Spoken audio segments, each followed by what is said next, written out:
Well, UKIP will launch its key manifesto pledges later, and we can speak now to the party's leader, Nigel Farage, who's in our Westminster studio. And a very good morning to you as well. Can we expect anything new in those pledges today? What you can expect is us taking on the political class, because let's be frank, the three other major parties all support European Union membership, which Labour are pushing very hard this morning, coming out on the side of the giant multinationals and not in the interest of the British worker. We will re-emphasise the fact that we want an Australian-style point system to be our immigration policy, something that over 75% of the British public support. And we'll talk about rebalancing our priorities as a nation. And we want to see more money for the National Health Service, more money for defence, so that we can meet that 2% target, which is so important for Britain's standing on the international stage, and that we want a big cut in foreign aid spending. All that linked to taking everybody on minimum wage out of the taxation system. And I think really what UKIP is doing here is putting forward pragmatic, sensible and very popular policies. Is this the moment then, as we start this campaign officially, is this the breakthrough moment where what has been described as a protest vote in the past turns into proper parliamentary leverage? Well, this is, let's be clear, this is not about protest. People who are voting UKIP are doing so because they want change. It's very simple. If you want things to stay pretty much as they are, if you're content with net migration at 300,000 people a year, then you can vote for the other parties. Maybe it suits you. Maybe you're a big business and you're taking advantage of low prices for your labour.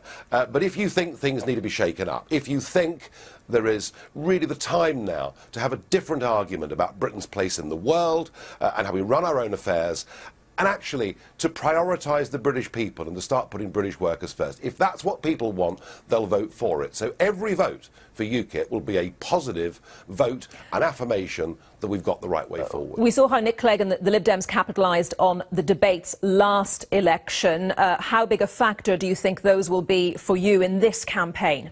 Well, they're obviously very important. I'm sorry that there are 7 people in this debate. I suspect that that's rather too many. Had we stuck to the original 4, that might have been easier. But nonetheless, these debates are very, very important. And my job is to get across to the viewers the concept that actually there isn't very much difference between the Westminster political class. However much Labour and Conservative will spend their millions saying we're different to the other guys, in reality there isn't much to choose. UKIP is the radical choice. UKIP is the party and the vote for change.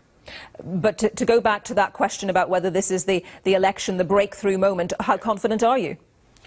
I'm as confident as any other party leader. With 38 days to go, all the balls are up in the air. No one knows what is going to happen in this campaign, and that's because what has gone on for the last 6 months, frankly, has been a battle between commentators, politicians, and those that are genuinely interested in politics on a day-to-day basis. My hunch, my guess, is that the vast majority of people won't seriously think about this campaign until the Easter holidays are out of the way. And I would say all bets are off. Anything could happen.